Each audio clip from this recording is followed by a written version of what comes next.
Estoy escribiendo esto bajo una apreciable tensión mental, ya que esta noche ya no estaré. Me encuentro sin dinero y al final de mi suministro de aquello que hace mi vida soportable. Cuando hayan leído estas páginas, garabateadas apresuradamente, podrán adivinar, mas nunca comprender del todo, porque debo tener olvido o muerte. Fue en una de las regiones más abiertas y menos frecuentadas del Océano Pacífico, donde el buque del que yo era supercargo cayó víctima de un hidroavión alemán. La Gran Guerra apenas comenzaba entonces, y la armada enemiga aún no había alcanzado su grado máximo de crueldad. Nuestro barco fue considerado un premio legítimo, y nosotros, su tripulación, fuimos tratados con una justicia y consideración que no siempre se conceden a los prisioneros de guerra. La disciplina de nuestros captores fue tan liberal que 5 días después de nuestra captura logré escapar solo en un pequeño bote, con agua y provisiones para un buen tiempo. Cuando finalmente me encontré a la deriva y libre, no tenía mucha idea de ubicación. Como nunca fui un navegante competente, solo podía adivinar vagamente por el sol y las estrellas que me encontraba algo al sur del Ecuador. No sabía nada de la longitud y no tenía a la vista ninguna isla o línea de costa. El tiempo seguía siendo bueno y durante incontables días estuve a la deriva bajo el sol abrasador, esperando que pasara algún barco o que llegara a las costas de alguna tierra habitable. Pero ni el barco ni la tierra aparecieron y empecé a desesperar en mi soledad sobre las vastas extensiones de azul ininterrumpidas. El cambio ocurrió mientras dormía. Nunca sabré los detalles, porque mi sueño, aunque agitado y atestado de sueños, fue continuo. Cuando por fin me desperté, fue para descubrirme medio absorbido por una extensión viscosa infernal de fango negro, que se extendía a mi alrededor en monótonas ondulaciones hasta donde podía ver, y en la que mi barco yacía encallado a cierta distancia. Aunque cualquiera podría imaginar que mi primera sensación habría sido el asombro ante una transformación tan prodigiosa que inesperada del paisaje, en realidad estaba más horrorizado que asombrado, porque había en el aire y en el suelo podrido una cualidad siniestra, algo indefinible que me helaba hasta la médula.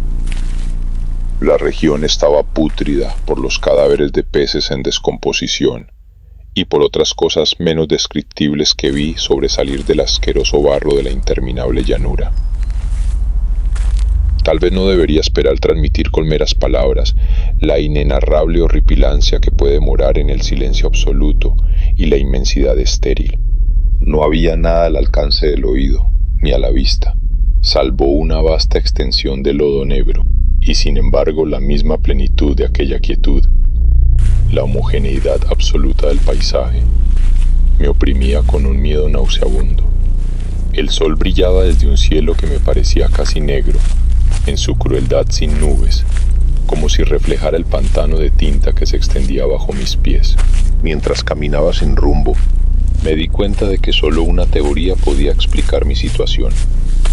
A través de una convulsión volcánica sin precedentes, una vasta porción del fondo del océano debía haber emergido a la superficie, dejando al descubierto regiones que durante innumerables millones de años habían permanecido ocultas, bajo insondables profundidades acuáticas.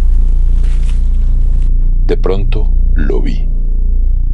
Un objeto vasto que se elevaba abruptamente delante de mí. No era un mero trozo de piedra, era un monolito, bien formado, cuya enorme masa había conocido la mano de obra, y quizá la adoración de criaturas vivas y pensantes. Eran visibles una serie de bajorrelieves. Creo que se suponía que aquellas figuras representaban a hombres, o al menos a cierto tipo de hombres. Eran condenadamente humanos en su contorno general, a pesar de las manos y los pies palmeados, los labios escandalosamente anchos y flácidos, los ojos vidriosos y saltones, y otros rasgos menos agradables de recordar. Una de aquellas figuras parecía haber sido cincelada de forma desproporcionada con respecto al resto, pues su tamaño resultaba enorme. Pero tras pensarlo un momento, decidí que no se trataba de nada más que uno de los dioses imaginarios de una tribu primitiva de pescadores o marineros. De repente, una vibración profunda recorrió toda la llanura. La sentí bajo mis pies, y entonces el fango comenzó a agrietarse a mis espaldas, abriéndose y expulsando aguas negras desde sus entrañas. De la grieta surgió algo imposible.